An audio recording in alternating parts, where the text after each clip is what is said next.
This is the original esport racing game.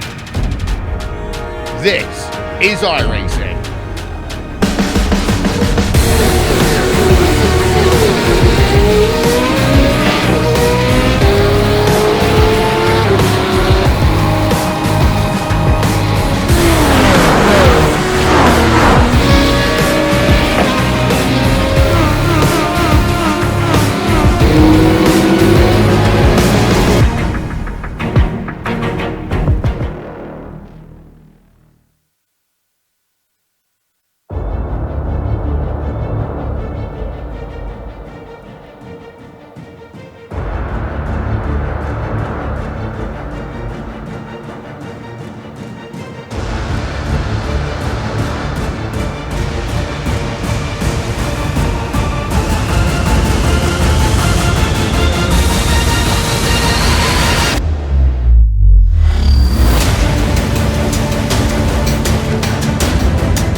It's time to head to the bright and sunny land of Barcelona and visit the Circuit de Barcelona-Catalunya. It's round 8 of the Precision Racing League GTE Sportscar Series. The Catalunya circuit is an incredibly busy track, hosting everything from Formula 1 to MotoGP. But what a track though. For racing, it's right up there with plenty of places to overtake, to defend, and opportunities for side-by-side action from multiple corners. Let's get ready to go green on the Global SimRacing channel. My name is Ryan Jones. Alongside me in the booth is Jake Kennedy, filling in for Stefan Schlacker. Behind the scenes is our director Joe Peak, and he's using cameras provided by Dougie Beard. Let's take a closer look at this fast and flowing circuit with our GSRC track guide.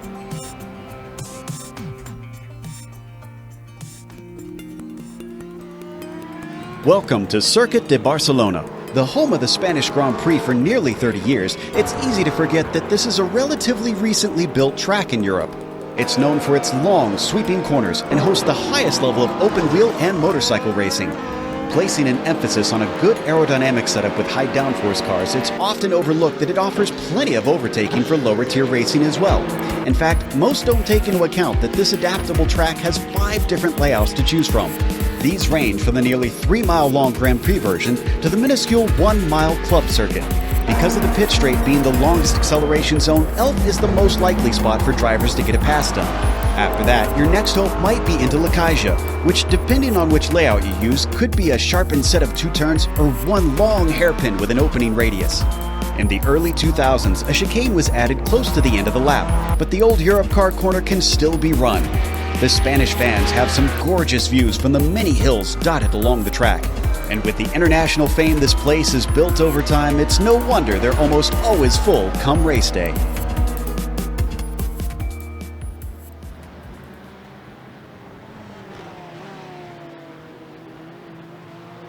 That is a look at our 16-corner, 4.65 kilometre racetrack that we are tackling today. Jay, let's bring you into the conversation. What extra little tidbits have you got for us on this circuit? Yeah, amazing circuit. As you said, it hosts everything from F1 to MotoGP, of course, BMW test track as well. So lots of usage for this circuit, but a very, very famous layout. The layout using is the Formula 1 Grand Prix layout, which is fairly new in regards to track layouts. You think about this circuit, it's been around for a long time, since the early 90s, but this version only used since around 2010. So a few modifications to the circuit. Of course, 60-minute race for these drivers as well, including a pit stop, which should shake up the strategy, whether you pit early pit late, the way the tyres evolve throughout the race. Very, very interesting way the strategy will play out. Looking forward to seeing how it does play out as well. Yeah, certainly should be a good one. As always, it's time that we thank our sponsors that make this happen for you all. As always, today's race is brought to you by SimMSA. Malaysia MotorSports Affinity provides many consulting services, from completely customizing simulators to managing teams, individual drivers, and complete events. They're working hard to bring organisations, companies, manufacturers, teams, and drivers together at one place to support and promote sim racing internationally. They're also bridging virtual and real motorsports by providing a network between the two, involving sim racers, real drivers, teams, managers, engineers, and of course motorsport fans alike. You can find out more about how you can get involved at SIMMSA.net.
Sorry about that.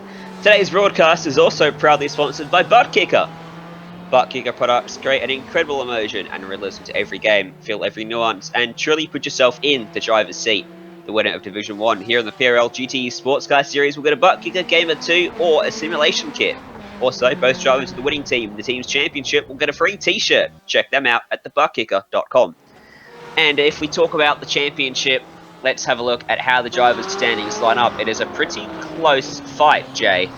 It's 7 points separating Abner Acosta and Christian Eisler. Yeah, very, very tight between them. And Modov in third, of course, not far behind as well. Had a few wins in this series as well, but a couple of disappointing ends as well. So while the top two look a little bit closer to Ryan third, Modov looking like he could come up and steal that away. So it'll be interesting to see how it does play out. The rest of the field also very, very tight the whole way through. So good looking championship. And the team standings as well. It's a 74-point buffer for Punto CL Racing Blue out front, back to RSR Esport. SRT Sport Blue just 10 points adrift of second. GTR SimSport looking strong in fourth and fifth. GTR SimSport Blue in the fifth spot, 95 and 140 points adrift for them. And we'll have a look now at our race details as well. Jay, talk us through it. Yeah, so round 8 of this 10-round championship with the 4 GTE cars, fairly even spread amongst all 4 of our GTEs out there, the Porsche, Ferrari, the Ford and the BMW. A 60-minute race, as we said before, and 20 incident limit. 1 pit stop required throughout the race as well. Roughly 40 odd minutes of fuel, so we'll see that anywhere from the 20 to 40 minute mark of the race, which means that we will have all sorts of strategy games playing out throughout. Pit stop, always a good chance to overtake it. Much easier to pass in the pit lane than it is out on track, especially at this circuit, which is synonymous with tough overtaking. Yes, certainly, but there are places you can get it done. That long main straight offers up plenty of opportunity with a good run out of the final corner to make something happen down at turn 1. Also, this back straight as well offers up a great opportunity into the almost hairpin at the end of the long straight. Qualifying currently underway then.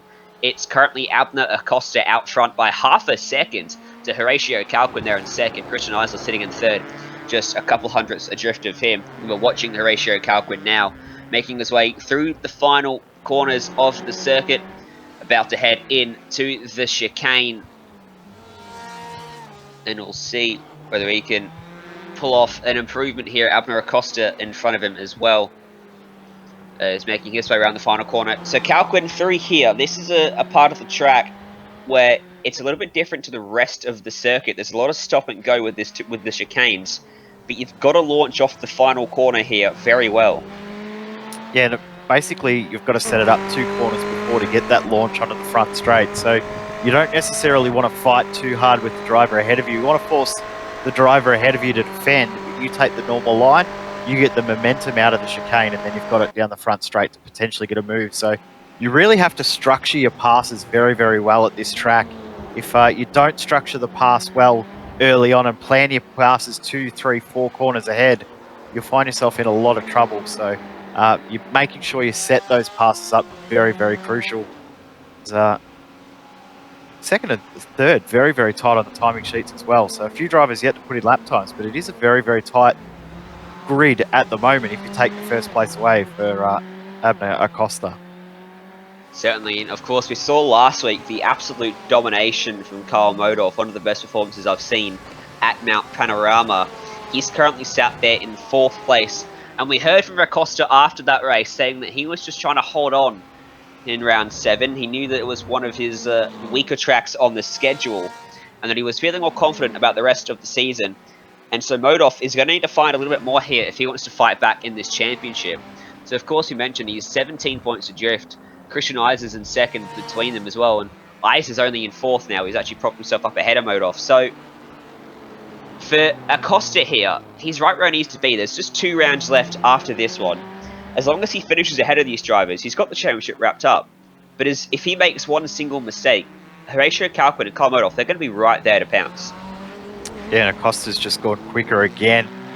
So he's really, really putting the hurt on the rest of this field. But yeah, it'll be interesting to see, as you said, Modorf last week dominant, finds himself a little bit further back, but a track that he probably prefers. So it'll be interesting to see if he can work his way forward from there. And the rest of the guys there, with how close they are in qualifying, it's going to shape up to be a very, very interesting race in that top echelon of the field. Tyler Dzube has put himself into 2nd place too, in front of Horatio Kalkin by all of 1,000th of a second. I mean, you said it was tight. It doesn't get much tighter than that. Abner Acosta, he's got some of the pace that Modorf had last week. It's 6/10 the gap from him to 2nd place. And if no one can get closer than that at the end of qualifying, I have a funny feeling that Acosta might be picking up where Modorf left off last week and just running away with this one, barring mistakes, because 6/10 of a second is a ridiculously big margin. It's huge in these cars. I mean, it's not the longest circuit out there as well, so to have such a massive lead when it comes to qualifying is very, very different. I mean, it's tough with how long the track is to use draft or anything like that to your advantage to get those qualifying times in as well. So surprised that he's got such a big gap. So he'll now have to work with that pace if he can hold on to that gap when the race comes around. I also just saw that Christian Eisler also just improved his time, I should say, but wasn't able to gain any positions. But a few drivers out there trying to get laps in. So we could see this timing sheet shuffle around a little bit in these last couple of laps. Christopher Albright is one of the 2 drivers yet to set a lap time. He's just come across the line to begin his first lap. Paulo Munoz is the other driver, so there's still 2 people yet to set representative laps. Munoz was up and around the top 10 last week out, so he'll be trying to qualify somewhere around there again. He's making his way now through the chicane. He's on lap 5, so he's had a fair few cracks at this. Barcelona is a track where it's quite easy to pick up an off track, especially through turn 1. It's very easy to run yourself out wide. Sorry, turn 3. Due to the high-speed nature of that track. And so it is very easy to pick up an off-track and validate your lap time. It seems as if Munoz has done it again on that lap, because he still fails to register a lap, as Tyler Dzube is going to come across the line to complete another lap, and that one won't count on the leaderboard either. And even he has only put in 2 representative laps from his 5 attempts. There's a few drivers that have done a lot of laps but are not registering times, so you can tell they're definitely pushing the limits. As you said, you can run wide through the exit of turn 3, also through the infield as well. You can cut the corners a little bit more aggressively than you should, which very easy to invalidate those lap times. So a big important thing too in the race for the drivers, not to get too greedy cutting the corners too aggressively when it comes to race time, because you can get penalised for that as well. We'll probably see some slowdown penalties throughout that as well. Yeah, most certainly all that's a car that's facing the wrong way. Right, as Karl Modov made his way by. Modov currently 5th. Can he improve? Yes, he can. Puts himself up into 2nd place on the grid. Still 6 cents of drift of Acosta, but it's certainly closer than he was. And he's now made sure there is less than a 10th covering 2nd, 3rd, and 4th. Abner Acosta, he's already got a comfortable margin. Can he increase the margin once more as he comes through the final corner now? Getting a good run onto that straight on that BMW M8 machine, using up all the available track on the exit of the corner, and across the line he comes with 139.032. It won't be an improvement, but it was still good enough to be quickest out of everyone else out on the track. And Munoz as well puts himself up into 3rd place. Good lap. That is a very good lap, considering you hadn't got one in before that. And that's 4 cars covered by 700ths of a second now. I was going to say too, Acosta's times, his 3 best laps would be enough to put him 1st, 2nd and 3rd on this field at the moment. So he is in another world in regards to his pace. Only one driver left to register a lap time. That midfield as well, you said the top few separated by not much. Have a look from 7th through to 11th. They're only separated by just over a 10th of a second as well. So we're going to have some really interesting battle packs. And as we said before, it is tough to pass. You really have to set up your passes very well. Much more difficult to do it when you're in a 5-car pack as opposed to a 2 or a 3-car pack. So this is shaping up to be a very interesting race. Barcelona always provides close racing. It is a very difficult track to pass on. But when you get some very close times and drivers very evenly matched, it does provide some very entertaining racing. Certainly does. Christian Eisler then, he's got 2.5 minutes to get to the start-finish line to complete this lap. Justin Ream just found the wall on entry to the chicane as well. Tyler DeZube running around on track just ahead of Christian Eisler. I wonder if we're going to see any late shuffle up in this qualifying order through the chicane. Sausage curbs right on the inside of all of the apexes to this chicane too, so you cannot cut it at all. Got to be very careful not to clip them, because it will damage the undertray of your car on these GT machines too. DeZube navigated it well that time by. Cross the line for him, 39.630. Doesn't improve enough to gain any positions. Horatio Calquin has aborted his lap time. Christian Eisler not able to find any improvement. It is Billy Jansen back there in 14th place. Still one driver yet to set a lap. That's Christopher Albright, who is still out on track. So still a chance of him getting a lap time in, as David Duino is going to come across the line in 16th place with a 40.51. Does find an improvement, but only by 0.02 of a second. James LeBond in 17th, puts himself right in behind him.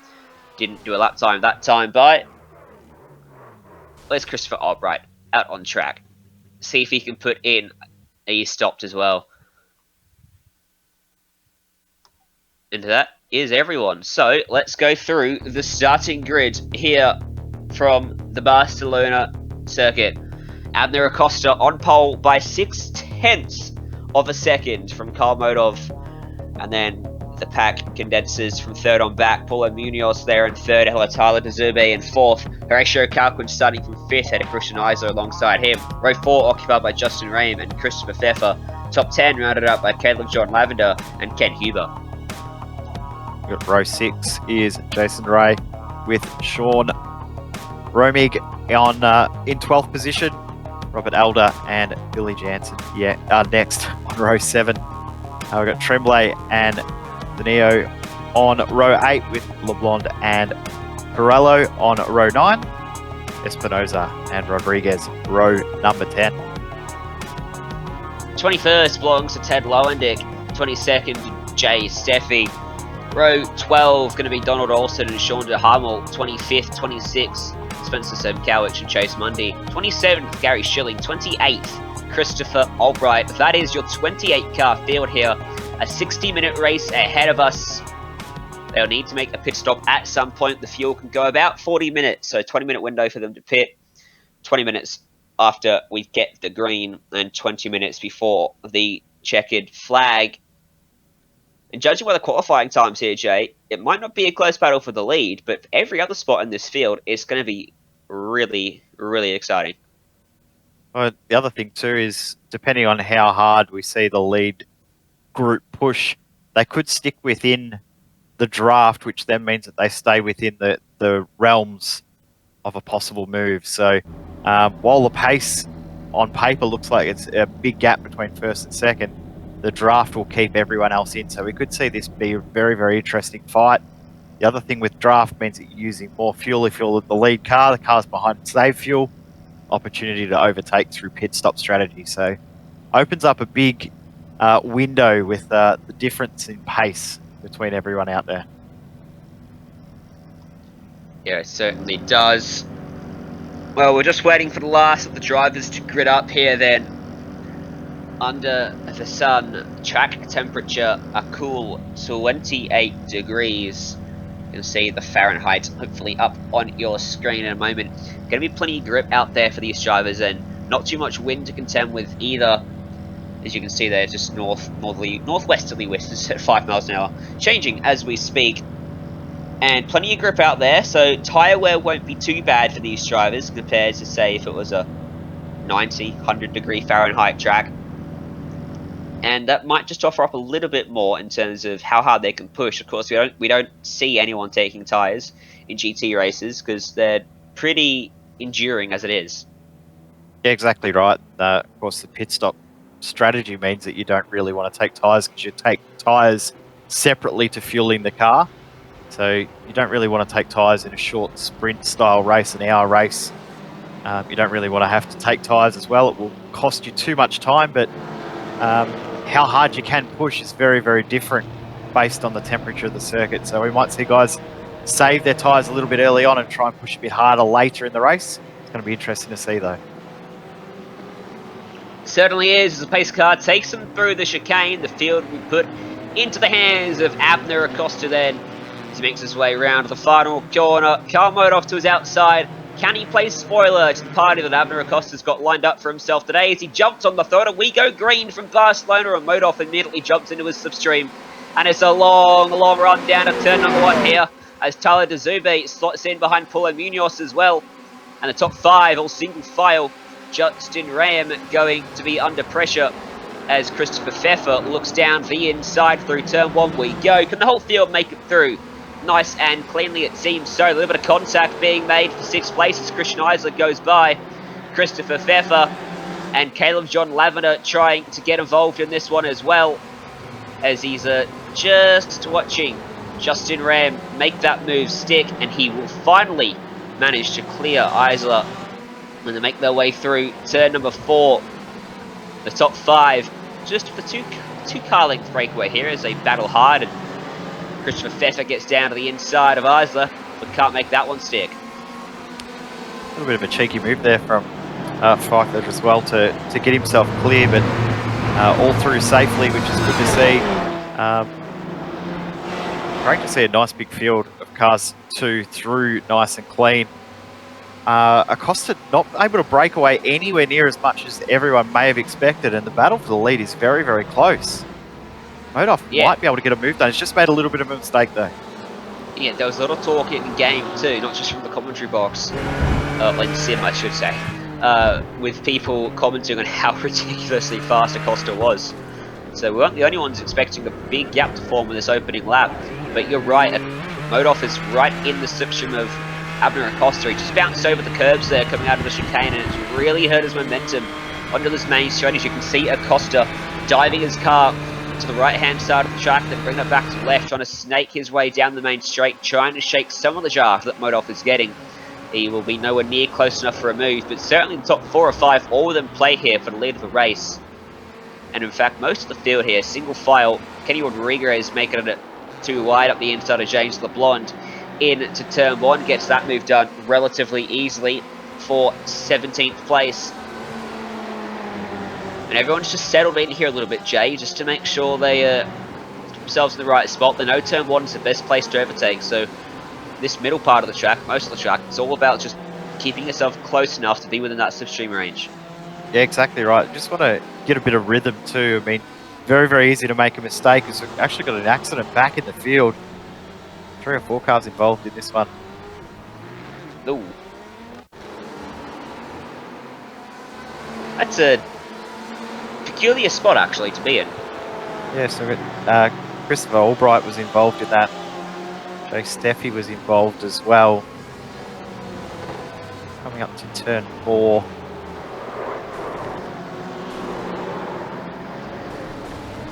It's a very strange incident there, really. Car almost upside down there, that being Jay Steffi. They've all managed to get away from it too, but that was a bizarre incident for sure. It is. You talk about Christopher Albright being involved, mentioned he didn't get a qualifying lap in. That's the dangers of qualifying poorly. You put yourself in danger of being involved in those accidents, as we see the onboard here from Gary Schilling just sitting a few car lengths off the back of this group of cars, and then you see the mayhem ensue in front of him, and he tries to pick his way through, just about gets through, maybe a little bit of damage to that front right. Up front, Acosta has a 5/10 of a second lead back to Modov. Munoz just drifting away in 3rd, but a relatively close battle going on here for 7th and 8th. Christian Eisler coming under a fair bit of pressure from Christopher Pfeffer and Caleb John Lavender as well. So a 3-car battle here for 7th place, just off the back of Justin Ram. Oh, Modov's down the fence! Right off. Oh, he's going to be careful. This re-entry here. He's got damage to the front end of his machine. He's just backed it into the fence too. He's in a really awkward spot. He's going to have to let the entire field go by. Gets that car going back onto the asphalt. And that is going to be a case of surely just pushing too hard to stay up there with Abner Acosta. Take a look at the replay here, Jay.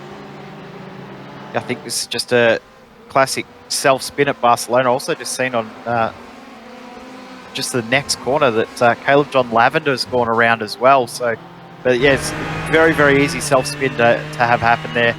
Light up the rears a little bit too early. Just hit the AstroTurf or the curb on the outside. No grip out there. Next thing, it's in the fence. So unfortunate for him.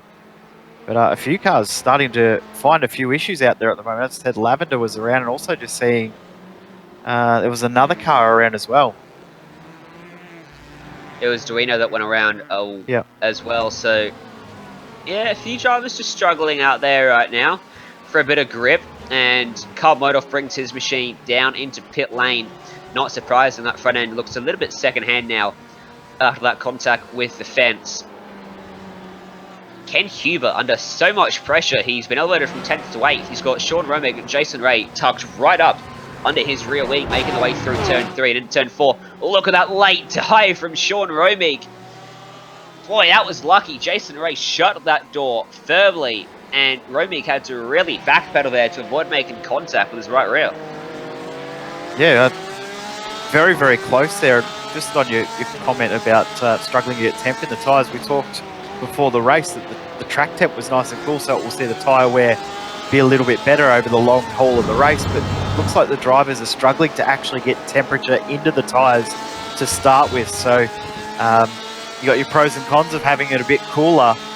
While it's great for later on in the race, your tyres are still going to be in good condition. Getting heat in the tyres looks like it's very, very difficult because there's a lot of mistakes out there and a lot of solo spins going on, which is something you don't see a huge amount in GTE machinery unless the tyres are cold. So pressure's probably a little bit too low for a few of these drivers.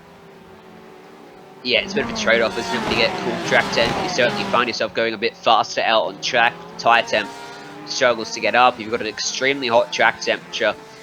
Your tyre's going to be hot before you've even started the race almost, but you're going to have zero grip out there. The track's going to be sliding around heaps, so it's a trade-off.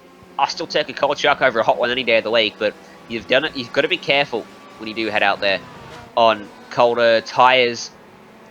I'm sure these drivers dreading the day that new tyre Model 7 comes to these cars too, because that will add a whole other level of slippiness to these machines when they come, which I say will probably be pretty soon, because we've got them the oval cars too now. They're slowly making their way to most of the cars on the servers. And I've got to say, Jay, it has been a definite improvement. 100%, as we just see Jeff Corello around at the exit of turn 1. And a little bit of damage to the front of his car as well. We'll get a replay up on screen and see what's happened, whether it's another self-spin or whether there's been a little bit of help. I've got a feeling this one might be a self-spin. Oh, maybe he's been hit from behind. Yeah, it's definitely a self-spin. Just clip the curb on the inside and enough to rotate the car around. So, what's that, 5 or 6 self-spins we've seen now in this race? Yeah, something like that. Struggling for a little bit of rear stability out there. There's a big train of cars lined up behind Paulo Munoz, who is now the first car in line behind Acosta, 2 seconds adrift of him. Munoz, De Zerbe, Calquin, Rayam, and Isla. Oh, and Pfeffer too, all lined up. So that's 2nd through to 7th, all on a big train. Not really able, anyone, to make any inroads on the other, as we see a bit of a mishap there at the hairpin too. But these guys are all probably just saving a little bit of fuel as well, being tucked up in a big slipstream battle. You're talking about the issue at the hairpin there too. Tremblay had a self-spin as well, but yeah, I think there's a lot of fuel saving going on because the pace is a lot slower than what we saw in qualifying at this early stage. We're only 8.5 minutes into the race, but the pace is nowhere near as fast as we were expecting. So a lot of fuel saving going on. The only driver into the or below the 100-second bracket is Acosta. Everyone else is in that higher echelon. Oh, a huge incident for Tremblay. Oh, Munoz goes off too. Yeah, big incidents at the same time.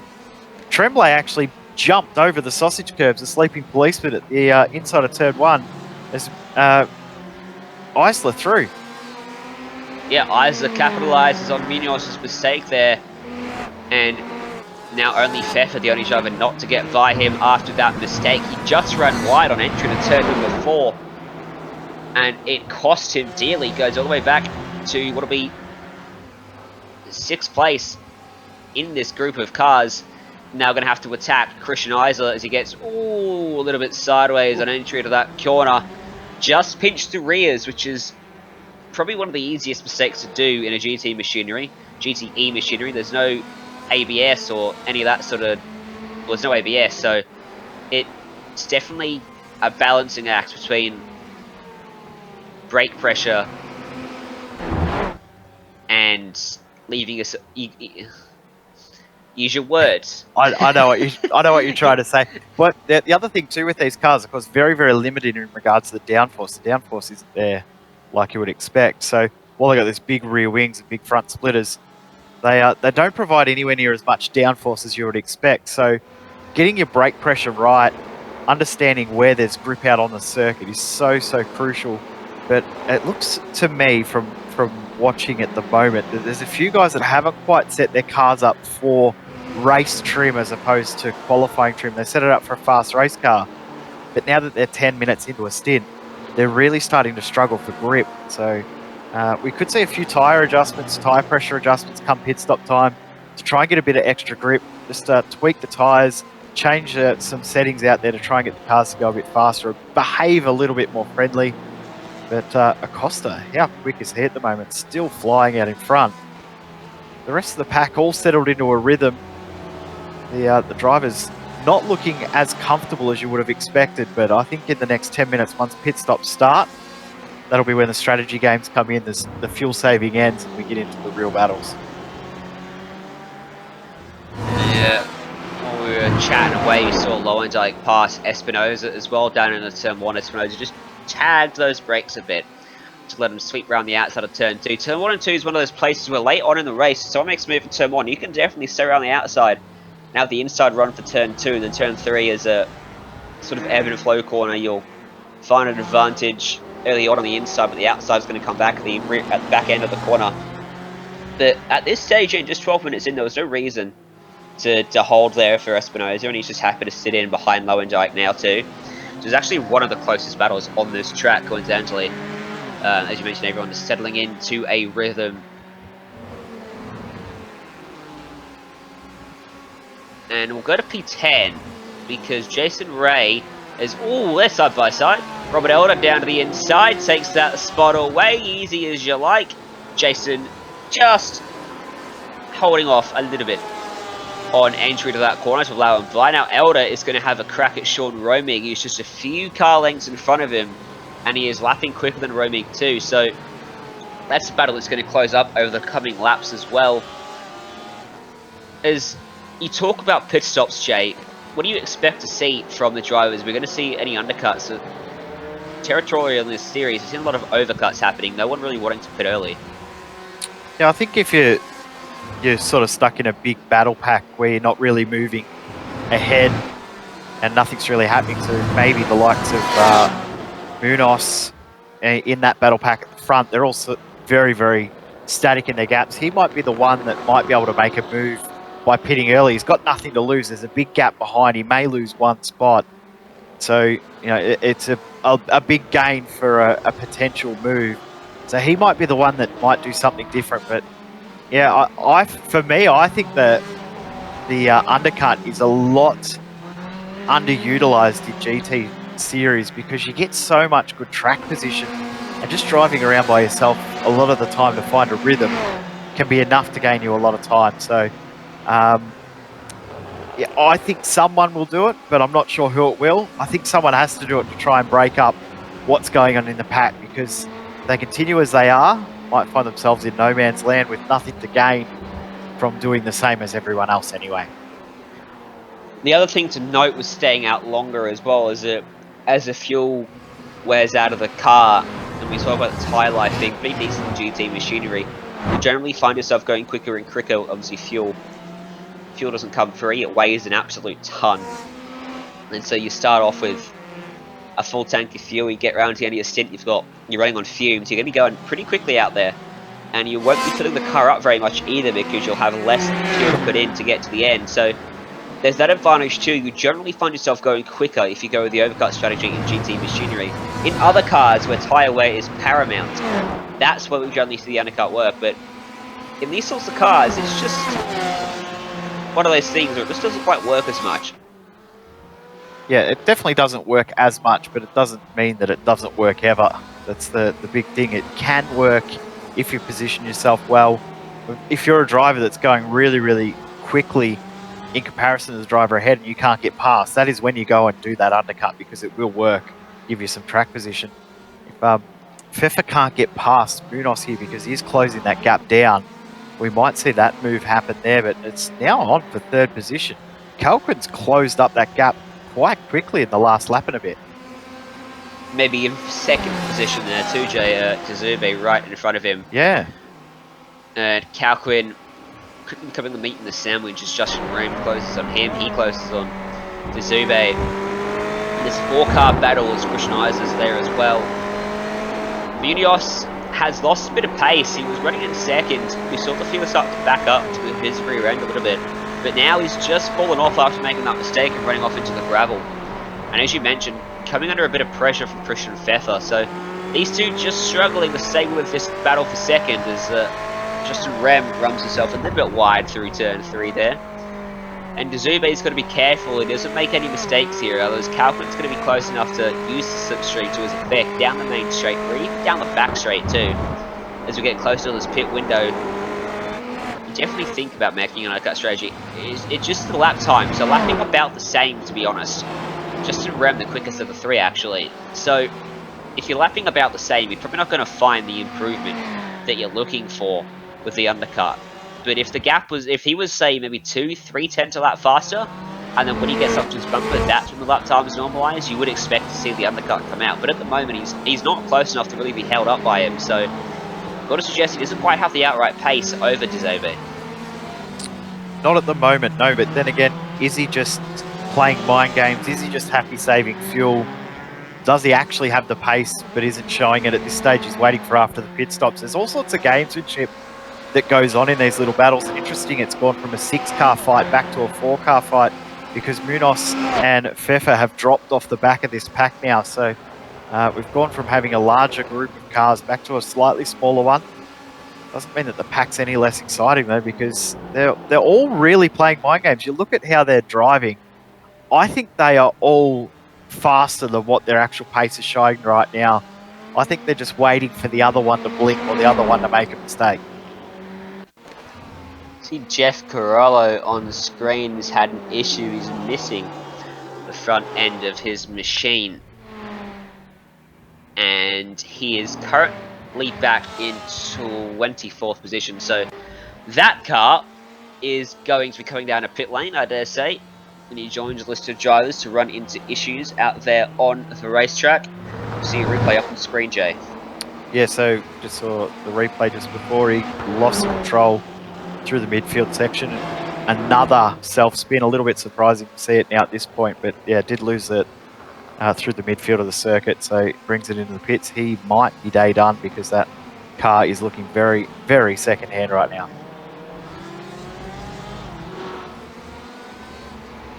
This is quickly becoming a 6 or a 7 car train, because Dazube is probably the weakest of the guys. Justin Rem's really closed up to the back of Horatio Calquin.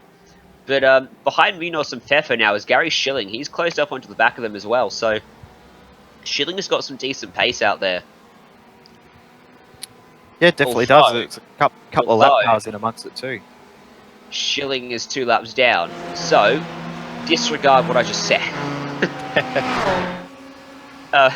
Yeah, but you never want to see a laps car come out behind you. It's just a little bit off-putting, especially if you've got to make a move and you back off through a previous corner to set up the run for the next one. You just hope the laps car doesn't poke his nose up in the way. Certainly Justin Rem is not a lap down, and it's definitely putting a lot of pressure on Horatio Calquin. I think if anyone's tried the undercut strategy in this group, it'd probably be him. I think you're right. I think based on how it's playing out now, as you just see another car around, Rodriguez has gone around. That's in between turns 1 and 2, and I think we're going to see yet another self-spin. Could be another one, could it? That's all I said. Yeah, so turn 1. What am I saying? So we're on board at the moment with Rodriguez, and there is absolutely nobody around him, front or behind, so I think he just clips the curb. Yep, clips a little sausage curb, unsettles the car on the inside. As soon as it lands, around it goes. No saving that one. So Rodriguez drops a few spots, gets it going again. We're back in a 16th position. Calquin now is really looking like getting this move done. He's very, very close in behind that rear wing of the Ferrari ahead. He is. Let's see if he can make a move then. At the end of this main straight, a good exit for Horatio Calquin, and as well getting the benefit of a distance slipstream from Tyler Dazube is not going to be helping Justin Rem, because it does pull Horatio along a bit and almost mitigates the slipstream effect that Rem gets on him as he gets very close into turn 1, just runs a little bit wide through the exit, compromising himself through turn 2, and then again on the entry to turn 3 he's got to fight a bit harder to get the car into the optimal racing line. It's one of those pieces of racetrack where a mistake in the first part will cost you for the next 2 or 3 corners. It's a tough little section because, yeah, as you said, it's such a high-speed section too. So when you do make a mistake, which inevitably everyone does at turn 1 at some point, through turn 2 and then the huge turn 3, you're so far down on straight line speed or on pace that it does cost you a fair chunk of time. You are susceptible to getting positions lost, but you can hold on around the outside at likes of turn 4 to set up turn 5. So in the next few laps, we might start to see drivers ambitious enough to try moves around the outside, as the pit window is likely open from now as well. Yeah, just about 8 minutes away from the halfway mark of this race, and I think we've got probably about 15 minutes before we'll see everyone in pit lane. There'll be a flurry right at the end of the pit stop window as drivers come in. It's quite a big pit stop window, to be honest. You often see a pit stop window of about 4 or 5 laps, so to speak. But the fuel range in these cars, being a 60-minute race, you can do about 40 minutes. So you can pit 20 minutes from the green. You can pit 20 minutes from the checkered flag. I mean, that makes it a 20-minute window where you can pit, which is actually quite a bit. It, as I said, it opens up strategy, but it looks like the way that it's playing out at the moment, everyone's happy to do the same. Interesting that Munoz and Pfeffer have closed back in on the back of this group again. So back to another 6-car train. Although Zube and Kalkin, their gaps opened up to just on a second. But the rest of that group now, all fairly close. So Corello has Gary Schilling's got out of that group now, and he has dropped back so that he's not involved in that lead group. But it's really close. Yeah, Paulo Munoz has found a bit more pace. We said he was struggling a few laps ago, along with Christopher Pfeffer, who's pulled himself away from Pfeffer now, and getting closer to the back of Christian Isler, who was 0.2 of a second quicker last time by 0.3 quicker than Justin Ram, 0.2 quicker than Horatio Kalkin. He's actually the fastest driver of this leading group of cars. Christopher Pfeffer just about 100th of a second slower than him. The comparison, Talon Azube was 10th quicker than those guys, so he's actually pulling away out front. 200th quicker than Abner Acosta, who doesn't need to push. He's probably not pushing at all, really. 5.8 seconds out in front. No reason to be aggressive, as just noticed the track just got a whole lot darker over this part of the circuit as a bit of cloud cover comes over. And with the dynamic sky that iRacing brought in a couple seasons back. Crash back in the field there. That was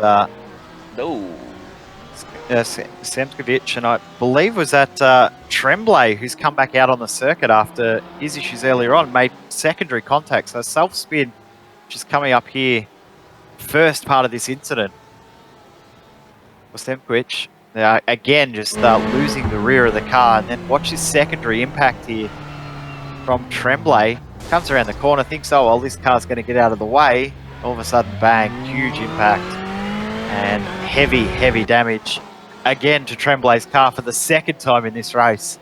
Unfortunate for him to have a little bit of bad luck, and then that's just very unfortunate to have a car coming back on the circuit right in front of him.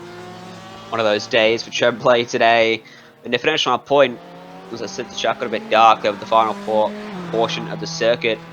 With the dynamic sky that iRacing brought in a few seasons ago, which was one of the best additions we've had to the iRacing service, in my opinion, it brings in a whole other dynamic where we talk about track temp, we talk about how the temperature affects the tyres. Even across the start of the track to the back of the track, it's completely different. There might be more grip at the rear end of the circuit than there is at the front of the circuit, so to speak. Obviously the cloud cover comes over, it pulls the track off a little bit. There'll be a little bit more grip out there. The car doesn't slide as much. It's not got that greasy feeling on the circuit where the sun's shining. And it can just make a difference in the battles too.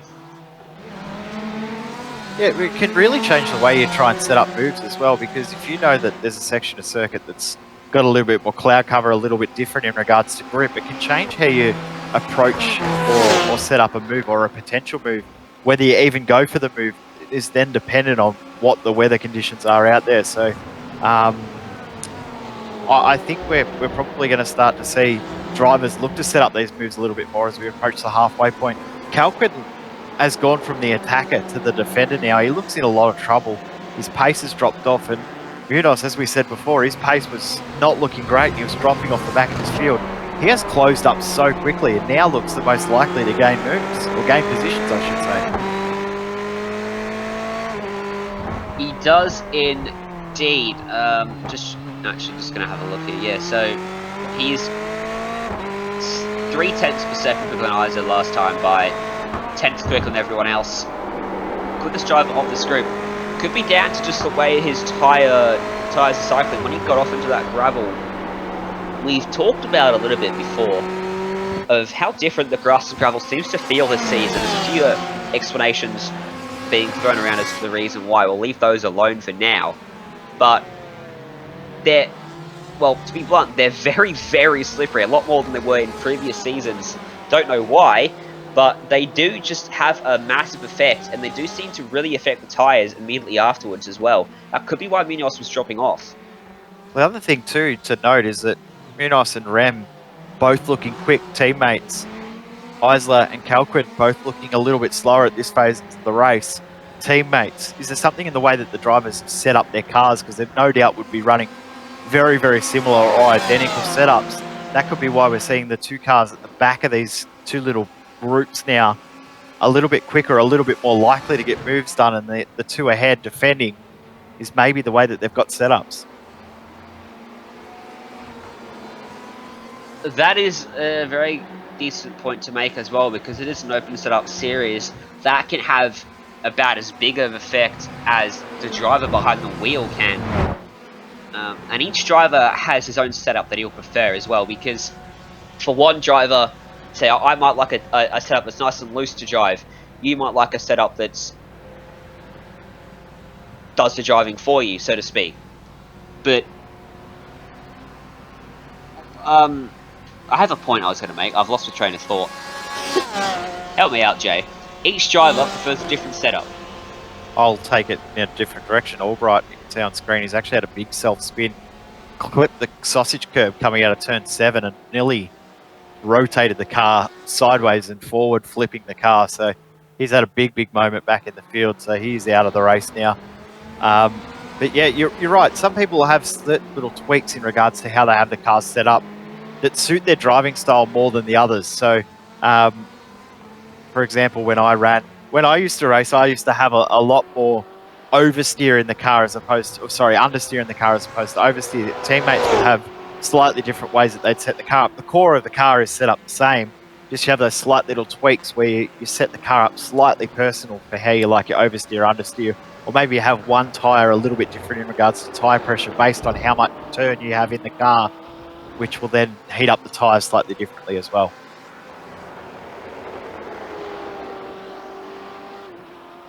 .6 seconds now is the gap for Abner Acosta. It's looking all plain sailing for him out front. The battle continuing to rage for second on back. Zube still being good at my ratio. Calvin once more. Rame going with him. Isa still under pressure for Munoz. This group of cars has been very close to each other for about 20 minutes now, but no one seems to be able to get close enough to make a move. Now, the other thing that we haven't really talked about is the aero does make it very tough to pass. While it does help you bring yourself up really close to another car ahead, it doesn't make it easy to overtake. So while we're seeing guys close in that gap, getting the move done is not as easy as you would think. But I think we're going to see someone try and jump in the pits. I think one of the guys, Rem, Munoz, one of those two are going to jump in because they've got so much more pace right now. And you can see Calquin making mistakes as well. So this is now meaning that Rem, a lot quicker, should be ahead, just can't quite get it done. Pit stop, or pit lane is the easiest spot to get the move done, but as we've said, undercut doesn't always work in these cars. It doesn't, unless then if Rem decides to pull out a pit lane, he doesn't, and then as Munoz, both of them actually, could be within striking range come turn 1. They both were extremely close to the chicane.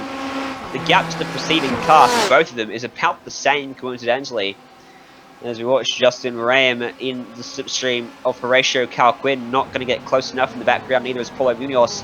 The fact that these guys are in a big train, for Munoz, it's tough for him to make the slipstream work because Ice is getting a distant draft off Justin Ram, who, did I just hear a car go around? No, but someone got their car a little bit sideways through the first 3 corners. And yeah, for Justin Ram, Calquin's getting a draft off of Zube too, so I said it earlier, but it just makes it so much more difficult to make it work into turn 1 because they're being pulled along by the preceding car, and when turn 1 is the best spot to make an overtake, it just seems to limit the overtaking for the rest of the track. 100%, and also on that, you can see that Isa in turn 1, he was starting to defend. That's the first time I've seen a real big defensive move from any of these drivers in this pack. So Isa is really starting to feel the pressure from behind from Munoz. Calquin's making mistakes. So it's at a point where someone is going to have something happen. As I've just seen also, Zube also has made a little mistake. He's had that gap closed down a tiny little bit. So we've got another car in the pit lane. That's Gary Schilling coming to make his pit stop. See if anyone comes in this time as we're past the halfway point. We've got around about 18 laps of racing left or so. So still a long way left in this race. No takers. Christopher Pfeffer has got right up to the back of Paulo Munoz too as well. So, in fact, he might be the first person to be able to make a move here. He's extremely close to the back of him. Down this long front stretch. Still not close enough to make the move stick, but Munoz is going to have to really worry about defending now as well as attacking. It's one of the toughest things to do in racing, is be the meat in the sandwich when you're trying to attack the guy in front, but defend the guy behind. And Munoz is going to be under pressure here into turn 4, because here comes Christopher Pfeffer down to the inside, takes the spot away, and he moves himself up into P number 6 now. Munoz, he looked like he was going to make the overtake work on Christian Isler just to lap it go, but suddenly he finds himself now back in P number 7. He made that easy too. He didn't really fight that position, defend it too hard across teammates as well. So fairly easy move there for Pfeffer. So got through, just great momentum through turn 3, was able to carry the speed, and then just pulls alongside at the exit of 3. And then you'll see Munoz on the brakes early. No point fighting that as they go under the Repsol Bridge, and all done. Pfeffer back into position number 6. Interesting to see teammates running different cars.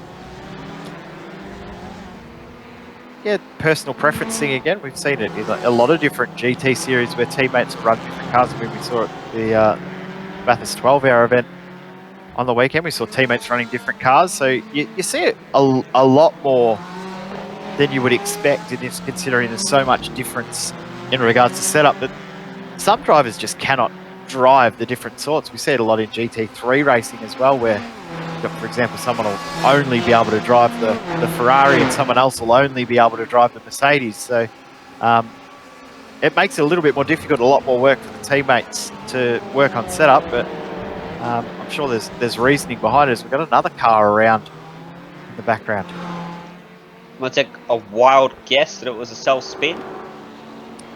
Haven't seen if it's a self-spin, but Guido around at the hairpin in the midfield. We'll pick up a replay and see what's happened. But I think you're right. I'm going to say it will be a self-spin. Well, he's all by himself, so... Yeah, BMW is a long way back behind, so I think it's going to be yet another self-spin. We almost needed a self-spin counter for today, because I've never seen so many self-spins in a race with this sort of machinery as we have in this one. Word of the day then, going to be self-spin. We've used it about 30 times already. Is it one word or Sometimes two? we're going to use it.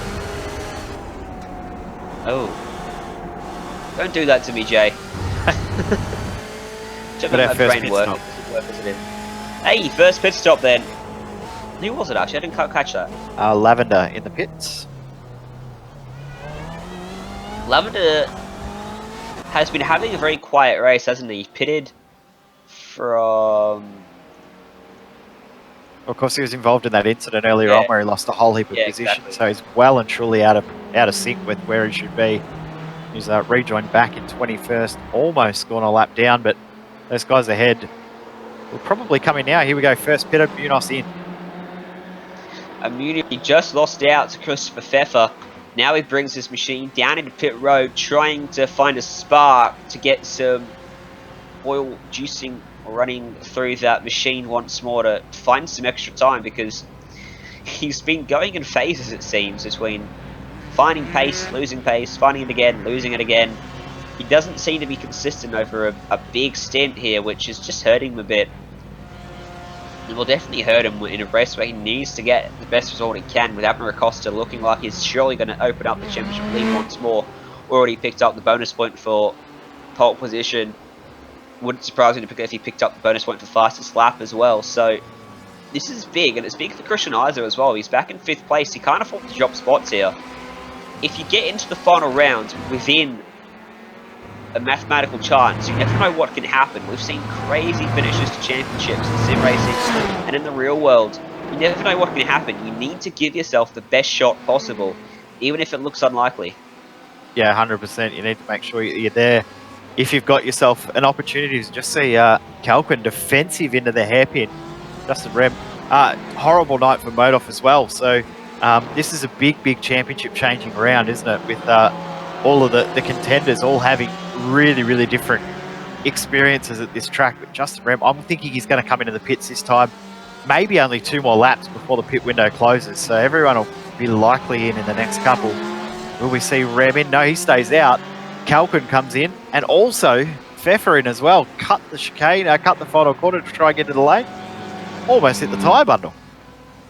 I wonder if we'll get a penalty for that, because you got to make sure you get down the pit lane before the commitment cone, call an oval before the commitment cone. On road racing, there is also a commitment cone in iRacing where you will get a penalty. We've seen this in real life. We saw it at Hockenheim 2 years ago. Lewis Hamilton in Formula 1 didn't get a penalty for it. He went in, he went out, he went back in, he went back out. And that was a massive debate because it is a general rule. You've got to commit before the pit lane breaks away from the racing surface. Calquin and Munoz the same sort of pit stop time. Pfeffer a little bit quicker in his stop time, so he's come out just behind Calquin. Was almost going to make a move, but he's made a mistake. Yeah, he'll be very disappointed with that one. He's cost himself a decent shot there. We'll have to make it work. Where have they come out relative to Paulo Munoz too? Just ahead. Only just ahead. Maybe a second and a half. 2 seconds in live timing, it says. So not too far away. That's just that 1 lap advantage. But Pfeffer gained a second in the stop, so he was happy tucked in under the rear wing saving fuel. If he hadn't have made that mistake at turn 1, he would possibly have got that spot on Calquin. Yeah, definitely. And he's going to be ruining that mistake. I'm just looking at a slow car down the back straight too. Jay Steffi, I think his car's alright. I think he's just letting some lead lap cars go by him. So, any takers to pit lane this time by? No, Dazubi goes by, just Rem goes by, as does Christian Eisler. And yeah, Kyle Modov, 27th place, 10 laps down. He's slowly eking himself out of championship contention with this race. Needs almost a miracle in the final 2 rounds. I've actually completely lost Paulo Munoz on my game. There we go, now I find him. And yeah, oh, Pfeffer. His car, it just propped up onto the sausage curb, coming out of the final corner. Or as the Americans call it for some reason, the turtles, as we see in NASCAR. Turtles? The Roval. That's what they call it, the Roval, isn't it? They call them the turtle curbs. Of course, in Britain, they call them sleeping policemen. They're curbs. They're just curbs. Sausage curbs. They look like sausages. And Munoz probably got a decent look at Pfeffer almost losing it across the top of Thorn, coming under the penultimate corner. That's what we've been seeing, though. I was just going to say that they've all been so aggressive that they're really pushing the limits to try and get as much time as they can, which does run the risk of them running off the circuit, hitting those curbs, unsettling the car and putting them in the fence. So it is a possibility that that stuff can happen based on the commitment that these guys are trying to show. 100% as Abner Acosta brings his race-leading BMW M8 GTE down into pit lane at a measly 80 kilometers an hour. Justin Ram will go through to retain the lead of the race. Christian Eisler will move through into second. I don't think there's too much pressure on Acosta here unless he horribly overfuels his machine. He's going to rejoin with a comfortable lead. He's overfilled the car, if anything. Yeah, he probably has, but he can afford to just be a little bit cautious, can't he? Yep. Yeah, the other thing with that, though, he probably has used more fuel because he's been out there by himself. He's had no one in front of him, no one behind him. So he has used more fuel just based on that. But good battle now between Pfeffer and Calquin. Pfeffer's closed that gap back up again. Yaz is about, what is he? He was 4/10 quicker on the last lap than Horatio Calquin, so certainly should have made that move stick coming out of pit lane. Gonna have to not only catch him, but pass him. We know they're two completely different things to do. We see it so often where you're able to catch someone, but you just can't get by them. It's what we've seen earlier today, already in this race. I don't know whether he's actually going to be able to make this move stick. It seems you need a massive amount more pace to get a move done. We almost lost it then too, coming into turn 5 down the hill. Just got the right-hand wheels in the grass and almost looped it around. So Pfeffer's absolutely pushing at the moment. Christian Eisler also pushing as into the pits come our current leaders in the race, that being Justin Rem and Christian Eisler. So we'll see how the field shuffles out, but Also seeing Calquin not far away from Dzube. It'll be very intriguing to see where these guys come out. Oh, Justin Remy missed his pit box. He's only just found it now. And he's still stationary. Christian Eyes has jumped in by a long way. And Justin Remy only just leaving his box now. Eyes is already out of pit lane alongside Chalo Dzube. Going to rejoin right in front of Horatio Calquin. Late on the brakes, side by side, the two teammates in the turn number 1. But Isa sweeps across the nose in turn 2, takes the spot away.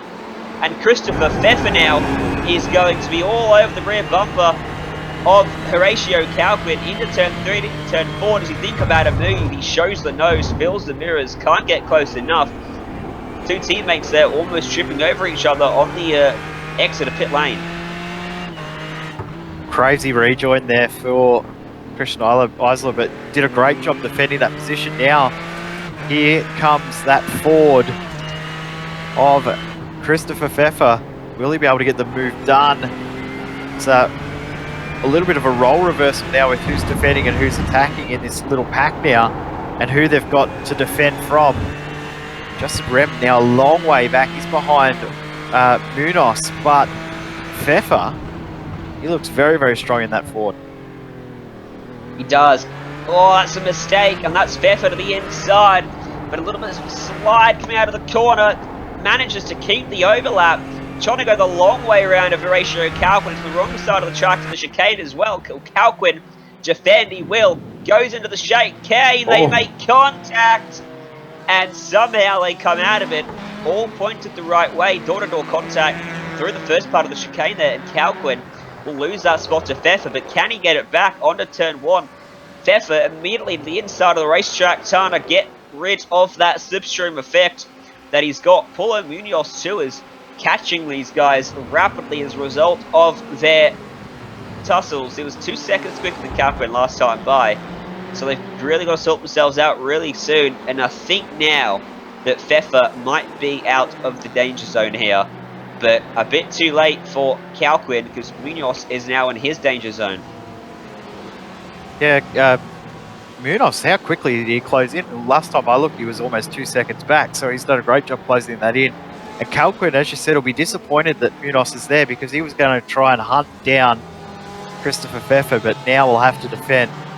But Munoz, who just before that pit stop, he was the fastest car out there in this group. So awesome little fight that we're going to have now for the next 15 or so minutes. This 15 minutes ticks down and passes on the countdown clock. Should be about 12 or so laps left in this race. As Tyler Dzube was under pressure early, he managed to get himself a decent gap back to Christian Eisler. And it's sitting at about a second now, so Dzube is still not out of the woods just yet. Pfeffer, similarly so. Biggest battle is this one between Calquin and Munoz for 5th place on the track. As Munoz, he gives him a push into the chicane there. And it's hurt himself, in fact, because he drops a ton of time as a result of that. But that is showing just how much extra pace he has. And just behind these guys is just in Rem as well after his poor pit stop where he missed his pit bay. Trying to recover. Just looking at the pit stop times, the pit stop time was about the same. He lost 7 seconds in regards to pit lane time there. But Munoz, as you said, he cost himself time with that contact.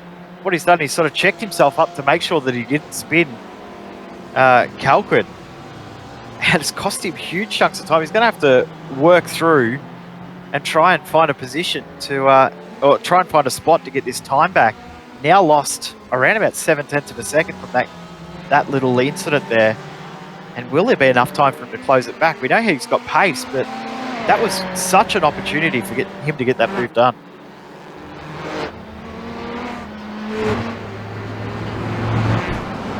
It was, but it won't be the opportunity.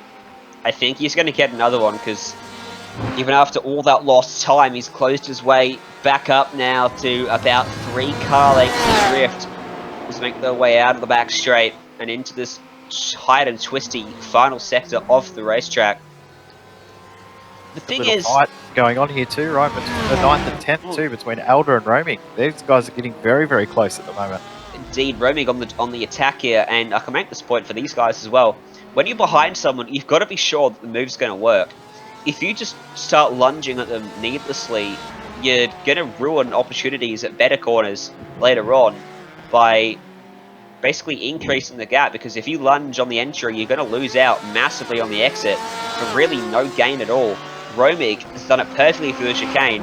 I say to it, Munoz, just be nice and patient, and then onto this main straight. Romig going to get a massive slipstream effect on Robert Elder here, and should be close enough to look up the inside. There goes the move, shows the nose, pulls that car to the inside line, late on the brakes, dead heat into turn number 1. Elder going to hold on around the outside, and into turn 2, going to be compromised into turn 3 though. Needs to just hold that car on the apex to prevent the crossover move from Sean Romig. They make their way out of turn number 3 and into turn number 4. Romig will get up the inside. Elder tries to defend. Another had shades of Mercedes 2016 all over it.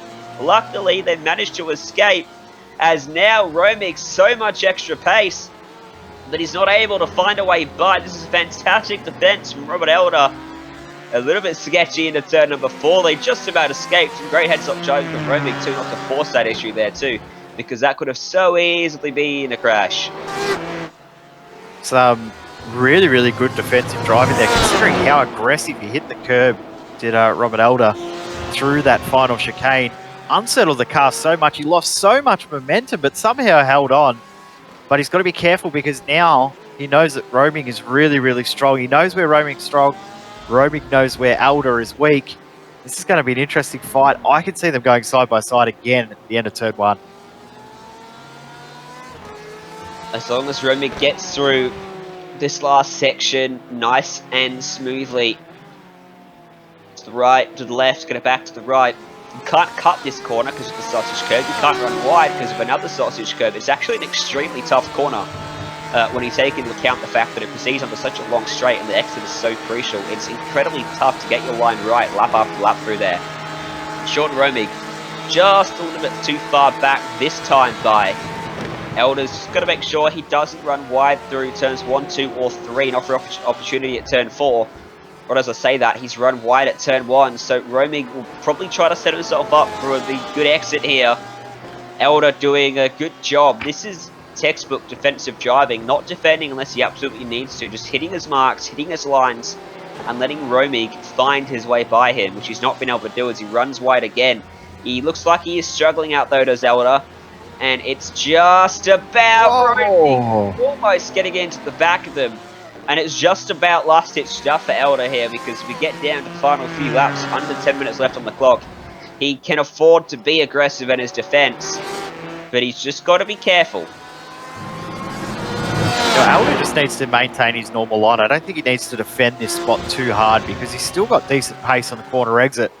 And often the best defense is a good attack, so if he can continue to attack the corner and attack the circuit, make sure he hits every apex, which he just missed the apex at the hairpin.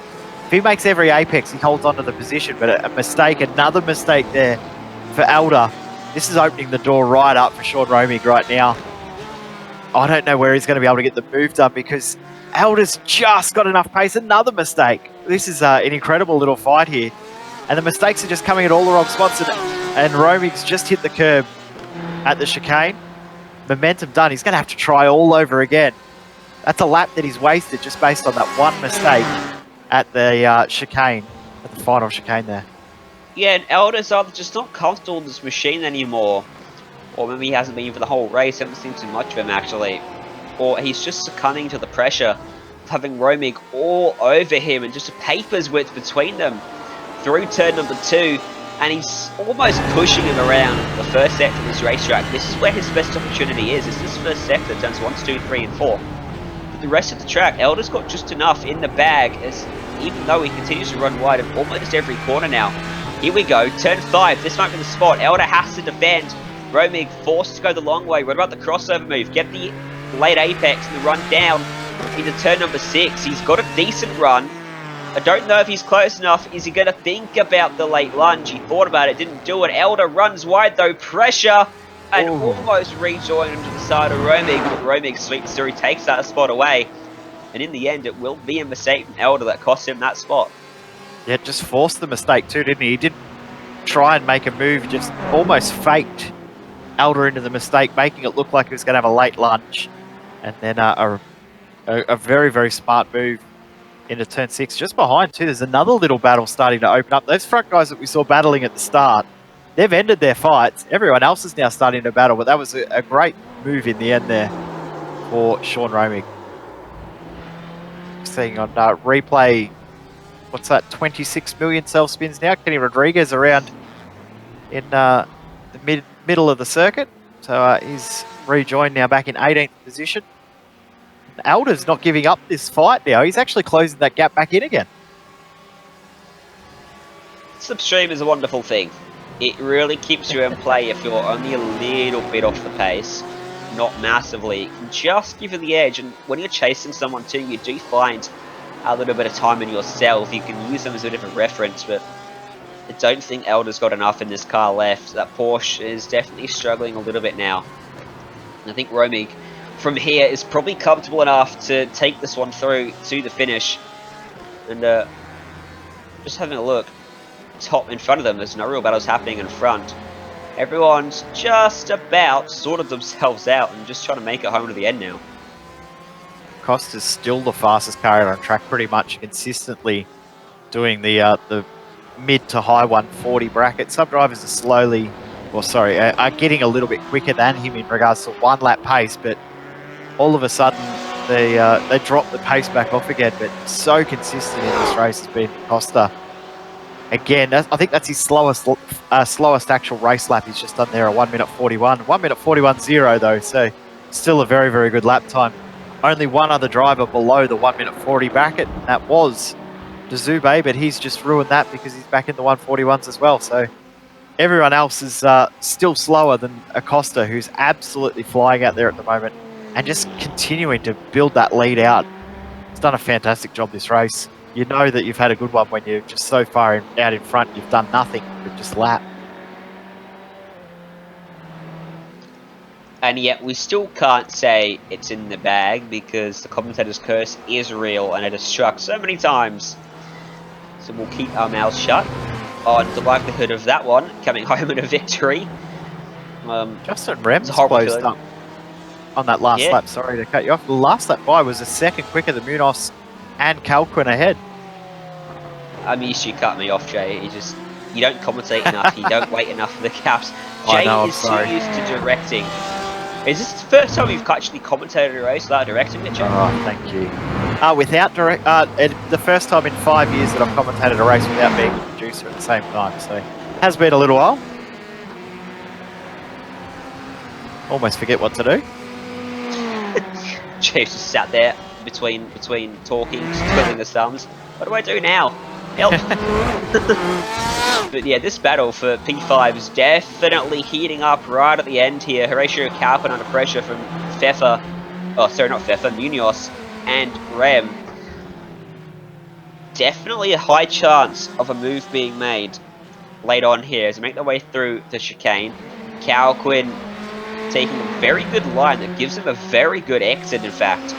And he's able to just launch out of that final corner. He had a little bit of a twitch to that long sweeping final corner actually, but gathered it up pretty nicely. Has enough of a gap over Munoz, not to worry. Justin Rem dropped a lot of time there. Didn't catch what happened to him though.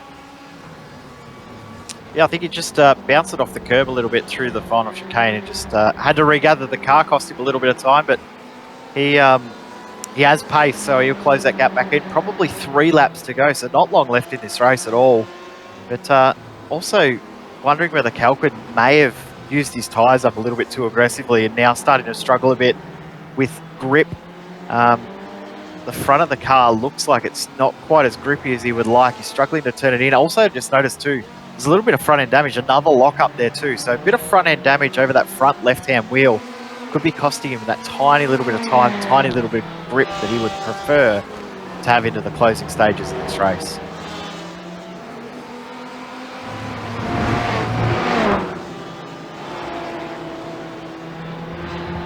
We've got 2 minutes 55 left on the clock. Abner Acosta making his way into the chicane now, so it should be 2 laps to go when he comes across the line, unless my math is failing me. But yeah, will be 2 laps to go here, and that means very little opportunity for Pfeffer is actually closed up on Isla too, but for Rem on Calquin and on Munoz on Calquin. Munoz just again showing a bit of impatience. He took a shallow line to the chicane and it's hurt him on the exit. He's just showing a little bit of impatience out there, and it's not working. Only thing that saved him on this lap right now, actually, looks like it may have an issue because he's pulled all the way over to the track. No, just trying to get rid of the draft. Actually, Pfeffer's now right up under the rear wing of Isla as well. So the only thing that saved Calquin then was that Munoz hit the curb way too aggressively, wasn't able to get the momentum. But Pfeffer, have a look at how close he is now. He's closed in so quickly. Remember that entire first phase of the race, he was back in 6 and 7. You wouldn't have thought he was a chance of a podium. Well, he is now. It's a great drive back through the field from Christopher Pfeffer. The gap came down by 0.6 of a second on the last lap. Pfeffer gets a little bit sideways coming out of turn number 4, turn 5 even, and just loses a little bit of a run that he had going. He'll probably close it back up down the back straight and a little bit of a draft. A solid run through there. He's definitely the faster of the two. His best opportunity is going to come down at turn 1. He's only going to have one more shot at that move too, because the white flag will fly when he comes across the line. And you can see from this point here, he's already trying to set up turn 1. He's taking a different line to get the momentum up, trying to make sure that he gains that speed in the right spots so that he's ready to get the move done. He wants to make sure that he gets in nice and early for breaking into the chicane, so he gets a fantastic exit. A little bit too shallow there, I think, for Pfeffer. He might not be close enough. Clock at 0. We're officially on the last lap. White flag in the air. Oh, he's close enough. That's a mistake from Isla. Down the inside, he defends. The run is there for Christopher Pfeffer. They'll go side by side on the drag race down to turn number 1. They're almost making contact, and they do make contact. They escape, and Isla late on the brakes on the inside shallow line, trying to get it pulled up. Can't continue his run up in 3rd place. And Pfeffer will go through and take that spot away. It's about as close as you want to get in a straight line to making contact, and Pfeffer did just enough and took that spot away, and it was a mistake from Isla that set that whole thing up. He got very twitchy through the last corner. Great move in the end there too, so well done to Pfeffer. It's not over behind though, because Rem is now ready to get the move done. So Justin Rem looking to try and get this move done on his teammate in Munoz, but I don't know if he's going to be close enough. He's going to have to do it at the hairpin, you would think, to get it done. He might be able to get enough momentum out of the final corner, but he really has to get it done before they get into that final sector.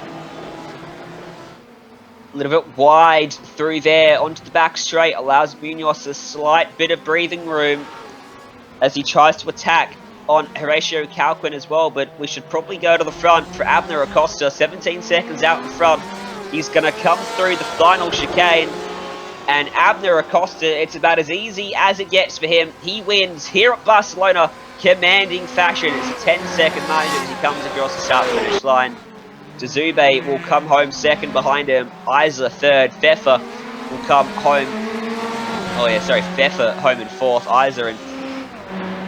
You know what I mean. Pfeffer in 3rd. Isla 4th. And it was Calquin and Munoz and Rem that crossed the line exactly as they were for the last few laps. None of them were able to make any moves stick.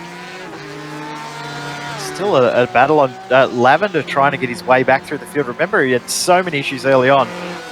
Will he be able to get a pass done on the last lap? He's so tight underneath the rear wing of LeBlanc. I actually said on the timing, they've changed position twice in the last 2 laps as well. So these guys are very, very close. LeBlanc might be able to hold on, but one really, really ambitious last opportunity left for Lavender to maybe get a move done. Oh, he thought about it. Mistake. Can't do it. Run wide off the final corner, and he's just about going to have enough left in that tank as James LeBlanc to come across the line and 15th ahead of Caleb John Lavender. And I think that is most of the field across the line here. We got a couple of guys back in 20th place. Donald Olsen were the last of the drivers to come across the line behind Gary Schilling in front of him. What we'll do, though, is we will throw to a break here on the Global Sim Racing channel. When we come back, we'll have the unofficial results and interviews live here on GSRC.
Welcome back to the Global Sim Racing channel. I'm all by myself on the comms box. Chase had to run off to, I think, pick up the kids from school. Priorities. Got to make sure he gets that kid home. But thank you, Jay, for jumping in to the comms box and helping us out here. And we'll go through the official results here from Circuit de Barcelona-Catalunya. 10.2 seconds was the final margin for Abner Acosta over Tyler Dezube in second. Christopher Pfeffer took it home in third, Eda Christian Eyes at fourth. Horatio Calquin bringing it home in fifth, at Paulo Munoz and Justin Rem. Ken Huber took eighth, at Sean Romig ninth, and Robert Elder in 10th. 11th went to Billy Jansen, Jason Ray home in 12th. Ted Lowenzik took 13th, at Andre Espinoza, James LeBlanc home in 15th place, and the rest of the results for the other 13 cars behind them will cycle through on your screen as I drag in Tyler Dezube. And Tyler Dezube home in second place today. You had a little bit of a lonely race out there. Talk us through the first stint of the race where you had about 4 or 5 cars lined up behind you. Yeah, pretty much anyone left in the race in the top 7 could have gotten a podium. So I took a shower before the race, and I think I need to take another one right now. But basically, any mistake and you're going to get passed. And so I just focus on the basics and hit each apex, smooth out. Well, you certainly did a good job of it. And after that pit stop phase, cycle through, you had a pretty comfortable margin. Christopher Pfeffer was coming at you late on in that race. He was only 1.7 back by the end. Were you really comfortable on fuel? Were you just making sure you got home? Talk us through your mindset with that pit stop phase and how you ended up so comfortably out front in the end. Yeah, I just had a good pit stop, and it's intimidating when you get back out with that extra fuel. All your muscle memory needs to be reset with even that extra 6-7 gallons or so. And but I had a comfortable lead, and I was always hoping that whoever was 2 cars behind me would fight whoever was right behind me, but that never happened. So yeah, I should have had a beer before the race. Yes, certainly did a good job out there. 4th place in the grid, 2nd place at the end. Pretty consistent race for you. Looking forward to the final 2 rounds in the next 2 weeks. Are you particularly hopeful of some more strong results there? Yeah, these last 3 I've had pretty poor luck this season, but these last 3 tracks I'm pretty strong at. I guess Sebring next week and Watkins Glen the week after. Even though it seems like a lot of people are strong at those tracks, so we'll see what happens. Well, good job on your 2nd place tonight. Before we let you go, anyone you want to give a shout out to and sponsors? Oh yeah, shout out to SRT, the Speedworks racing team. Love you guys. And my personal sponsor, Copper and Lily Designs, is an Etsy shop. So feel free to dress up your dog with some of our stuff. And our St. Patrick's Day collection is about to come. Well, congratulations. We'll talk to you hopefully next time. And let's get Abner Acosta here into the booth. Commanding victory for you today. Your championship lead increases once more. Congratulations. Thank you, guys. Yep, was hoping to maximize some points since there's only 2 races left, so I think I got that done. Yeah, so talk us about championship. Then you've got 2 races left, as you say. It was just 7 points heading into today before ahead of Christian Eisler. Modolf was 17 back. He's had a pretty terrible day by his standards. How confident are you of taking home this championship now? Anything can still happen. For example, there were 2 laps left in this race and my connection almost dropped out. Everything, all the quality, everything went to red, everything disappeared, and I thought I was going to get kicked out. So, like, nothing is ever safe. Anything can still happen. Yeah, I think that's certainly the case. You've got to make sure you're there at the final round. We know everything usually does happen in the final round of a championship. I mean, it was so comfortable out there for you today. There's not really talking points really for your race, other than that was just complete dominance. It was similar to Carl Modolf last round. Was it due to an incredible amount of preparation? Is it just a really strong track for you? What was the difference here today? Yeah, I practiced a lot. Like, I did a lot of laps. I was kind of, I guess I mean, Bathurst wasn't really, it's not really my track, but still, I was sort of disappointed with the lack of pace that I had. So I definitely practiced a lot for this one, and I also, I wanted to get more points or get the maximum amount of points just in case for the last race. So yeah, it was definitely a lot of practice. Well, it paid off most certainly today. Before we let you go, who gets it done for you? I want to thank everybody in my team from Ivano Racing Team. I want to thank you guys for broadcasting at GSRC, SIMMSA, and ButtKicker for sponsoring the league. Thank you, guys. Thank you, Abner Acosta. And I think we have one more interview to go up here in the booth. Christopher Pfeffer started 8th, finished 3rd. You came through that tight battle from basically 2nd down to you in 8th at the start. Pretty well. Congratulations. Thanks, guys. It was a tough one. Yeah, it looked like a tough old battle out there for you guys today. Those front group, with the exception of Abner Acosta, 10 miles out in front, were all really close before the pit stop phase. You were the one sort of towards the back end of that little train of cars. We didn't see many moves happening. What was the reason for that? Was it just a case of slipstream was helping the defending cars too much, or what was happening there? Yeah, the dirty air was quite strong, so it was hard for me to get really within half a second of anybody to even attempt an overtake. So I decided to just chill out and try to save some fuel for the pit stop to see if I could jump. And the pit stop then, the fuel, it worked out pretty nicely for you. You made a slight mistake, if I recall correctly, coming out of pit road at turn 1. Yeah, I got a little too ambitious on the brakes, thinking I can get a little bit closer to her ratio in turn 1, and I overshot the corner. I almost spun out. I almost blew it, but I just about held on. Very lucky indeed. Last into the race for you, it was pretty busy.